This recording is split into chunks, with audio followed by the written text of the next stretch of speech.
Boa noite, Francisco Ana da Silva. Acha que está sempre doente? Usa o Dr. Google mais do que devia? Perde-se nas dicas e conselhos de saúde pelas redes sociais?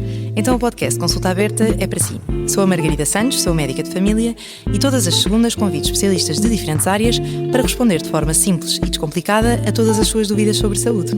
Pode ouvir o podcast em todas as plataformas e também no site da SIC Notícias e do Expresso.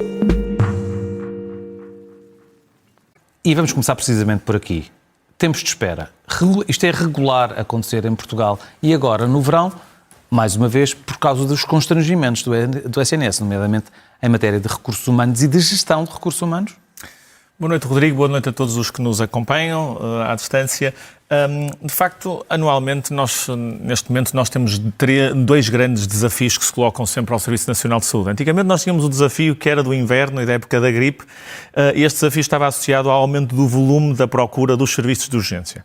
Ora, de acordo com o que temos visto mais recentemente e com esta crise de recursos humanos, nós agora temos um segundo desafio, que é o desafio do verão, em que a grande parte dos profissionais de saúde do Serviço Nacional de Saúde tem direito às suas férias e os serviços de urgência ficam completamente depauperados de capacidade de resposta. Ou seja, não tem a ver com o aumento do volume, tem a ver com a falta de recursos humanos em si. Ora, eu fico sempre triste e lamento porque parece que vira ao disco e toca ao mesmo. Portanto, todos os anos nós estamos aqui em agosto, todos os anos estamos em dezembro e em janeiro, sempre a identificar os mesmos problemas. Eu acho que já percebemos que o paradigma tem de mudar. Finalmente começou-se a falar de algo que é desconfortável, mas que é necessário. Concentração de serviços de urgência. Nós precisamos de menos serviços de urgência, mas que tenham mais capacidade de resposta para que estes tempos de espera absolutamente surreais que nós vimos na peça não se multipliquem e não se normalizem. Houve aí uma palavra, mudança, que utilizaste. Vamos à mudança que se pretende imprimir. Enfermeiros especialistas em saúde materna e obstetrícia possam passar a fazer pedidos de exames a grávidas de baixo risco, mas também a prescrever medicamentos. A Ordem dos Médicos opõe-se, mas isto não é uma prática única na Europa. Há vários países que a têm. Que regras é que existem noutros países europeus? Rodrigo, vamos então perceber de que é que se está a falar. Ora, aquilo que expultou esta medida e o anúncio desta medida pelo Governo foi uma situação de uma grávida que acabou por ter um desfecho trágico na ULS Amadora Sintra, porque supostamente não tinha tido um acompanhamento devido naquela região. Chegou-se à conclusão que muitas vezes há pessoas que não têm as suas gravidezes acompanhadas porque simplesmente não têm médico de família. E, portanto, como é que isto se resolve? Provavelmente há outros modelos que funcionam noutros países em que o acompanhamento das gravidezes de baixo risco pode ser feita por enfermeiros especialistas em saúde materna e obstetrícia. Ora, nesse contexto foi publicado um despacho em fevereiro deste ano que eu elogiei, porque foi um despacho que abriu então a janela para uma nova forma de se prestar cuidados de saúde em Portugal e para dar mais acesso. O que é que este despacho previa? Previa, por parte dos enfermeiros especialistas em saúde materna e obstetrícia, acesso aos sistemas de agendamento de consultas próprias, poderem aceder aos registros clínicos das grávidas de baixo risco que seguem, prescrever exames, medicamentos, certificados de gravidez e cheques de dentista. Isto era o que estava previsto neste despacho, lei do Governo. Ora, isto era uma grande inovação ou não? Rodrigo, e se vamos ver a nível internacional, não é uma grande inovação. Eu trouxe-vos aqui uma lista de alguns países em que isto já é prática comum. Falamos de países desenvolvidos, com sistemas de saúde muito bem considerados nos rankings internacionais. Nova Zelândia, Austrália, Canadá, França e Bélgica. Ora, poderá haver quem diga, mas estes países têm piores indicadores do que Portugal no que diz respeito à taxa de mortalidade materno-infantil. E aqui os resultados do impacto da maternidade materno-infantil não são simples de interpretar.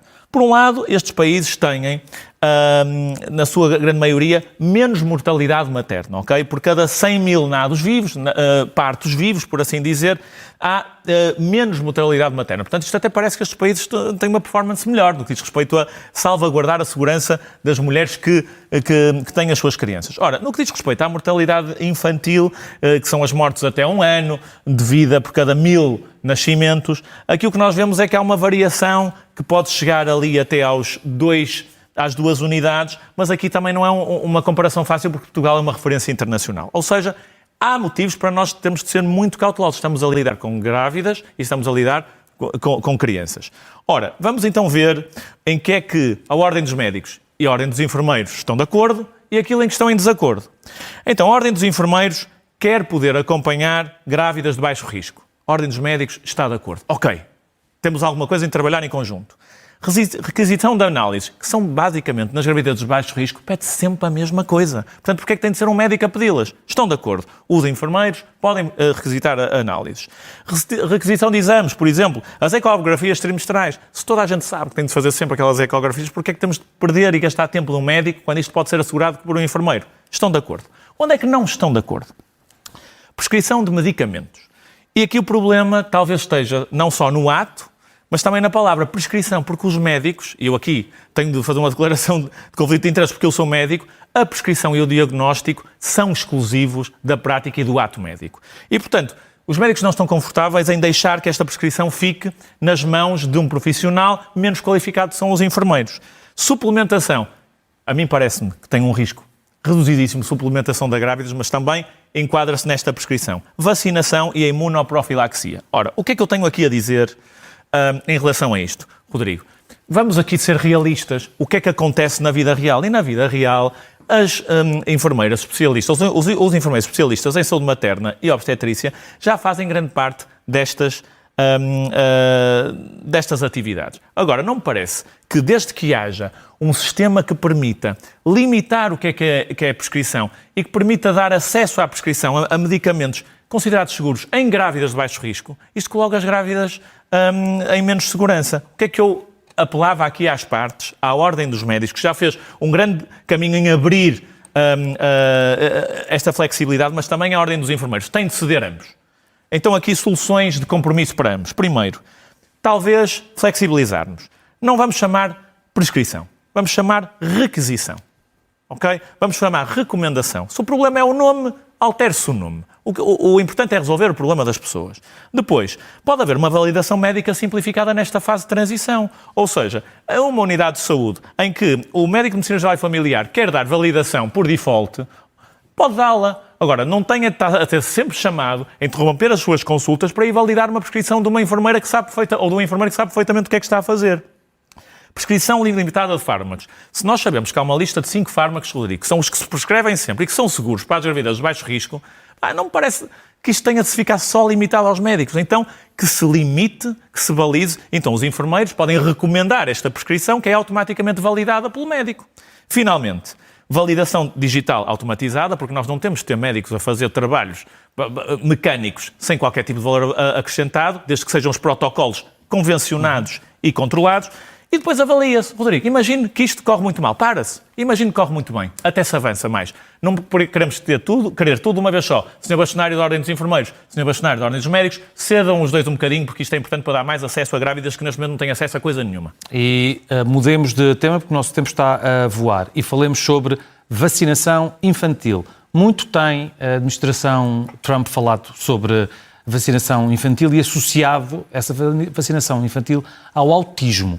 Recentemente, inclusive, foram tomadas decisões para a alteração da administração das vacinas. O que é que diz a ciência sobre esta matéria e que riscos corre quem não segue a ciência? Rodrigo, não só para si, mas também para todas as pessoas que nos ouvem lá em casa. Este mito de que as vacinas provocam autismo teve origem em 1998 pela mão de um senhor chamado Andrew Wakefield. Este senhor publicou um artigo científico numa revista prestigiada, a Lancet, em que de facto estabeleceu este nexo causal. Uma coisa, vacinar as crianças com a vacina de sarampo, papeira e rubéola aumentava o risco de autismo. Ora, pouco tempo depois, foi provado este senhor mentiroso, porque a qualidade do artigo científico que escreveu era muito baixa, a amostra eram de apenas 12 crianças, não tinha um grupo de controlo, havia problemas éticos muito graves, os dados estavam errados e o autor foi considerado desonesto pelo British Medical Council. Portanto, este senhor mentiu e criou um mito. Ora, este mito dá muito jeito para as teorias da conspiração nos Estados Unidos, que é o país, neste momento, não só das teorias da conspiração, cá chegará, não é, Rodrigo? Já cá chegou, já. Muitas pessoas também... Exatamente. E, portanto, vamos ver porque é que isto toma lastro nos Estados Unidos. Ora, em 2000, a prevalência de autismo nos Estados Unidos era de uma criança em cada 150, ok? Em 2020, passou a ser de uma criança em cada 31. Será que houve uma explosão, uma epidemia de autismo? O que dizem os cientistas e os especialistas é que não. Passou-se foi a diagnosticar mais. Passamos a estar mais atentos. E os critérios de diagnóstico passaram a ser mais abrangentes. Ou seja, não mudou nada considerável que fosse aumentar em quase 5 vezes esta prevalência. Mas vamos então ver aqui qual é que é o argumento da administração Trump. Então a administração Trump diz o seguinte: para nós reduzirmos este risco, que afinal é uma mentira desta associação, nós então vamos deixar de vacinar as crianças para determinado tipo de doenças. Eu trouxe aqui um apanhado, que é, a administração Trump disse assim: nós vamos comparar-nos com os melhores países, com os países mais modernos do que diz respeito à vacinação. Então foram escolher Dinamarca, Japão e Alemanha. Os Estados Unidos, neste momento, vacinam contra 18 doenças. Dinamarca 10, Japão 14 e Alemanha 15. Ora, mas as doenças que estão incluídas nos planos nacionais de vacinação não têm a ver com o que apetece a um cientista ou a outro, ou a um político ou a outro. Tem a ver com a prevalência das doenças que circulam nestes países. E deixe-me que diga a todos os que nos ouvem lá em casa, os Estados Unidos, no que diz respeito a cuidados de saúde, são um país de terceiro mundo. As pessoas não têm noção disto. Tem o que há de melhor, mas o que há de pior e de mais pobre. São um país de terceiro mundo. Por isso é que tem de vacinar contra muito mais doenças, porque a prevalência de doenças que aqui já estão no passado, lá continua a ser elevadíssima. Ora, elegeu estes 3 países. Muito bem, mas então vamos ver, se ele elegeu estes 3 países para reduzir as vacinas, provavelmente vamos ver se eles têm menos prevalência de autismo, que é o argumento. Então vamos aqui ver, prevalência de autismo nestes países. Olha, já viu, o Japão tem uma prevalência exatamente igual aos Estados Unidos. E vacina contra muito menos doenças. Já às tantas, o argumento do Sr. Trump e do Sr. Kennedy não faz sentido nenhum. Está aqui provado errado. O argumento morre aqui. Mas ainda vamos mais além. Portanto, além de não se poder confirmar o argumento deles, há um último argumento, que é, eles querem separar esta vacina tríplice contra sarampo, papeira e rubéola, que em todos os países do mundo é dada em conjunto. Porque facilita a vida aos pais, aumenta a adesão e permite, de uma vez só, imunizar as crianças mais rapidamente. Ora, destes países de referência que o Sr. Trump e o Sr. Kennedy usam, quantos é que separaram esta vacina em 3 vacinas diferentes, como eles agora querem fazer? Deixa-me adivinhar, 0. Nenhum. Portanto, isto tem um único objetivo, a meu ver, e eu não sou analista político. Vai haver eleições, muito em breve nos Estados Unidos. O Sr. Trump quer não só consolidar o seu eleitorado de direita, mas quer ir buscar algumas franjas. Estas franjas que se alimentam de teorias da conspiração, e isto é pão para os pobres. Isto é enganar, isto é colocar em risco a saúde das crianças em nome de um ato eleitoral que vai acontecer daqui a 2 meses. É devastador ver o que é que os Estados Unidos já foram e aquilo que eles são, em termos de exemplo. Um exemplo a não seguir. E veremos o que serão no futuro mais próximo. Francisco Henrique Silva, obrigado. Boa noite.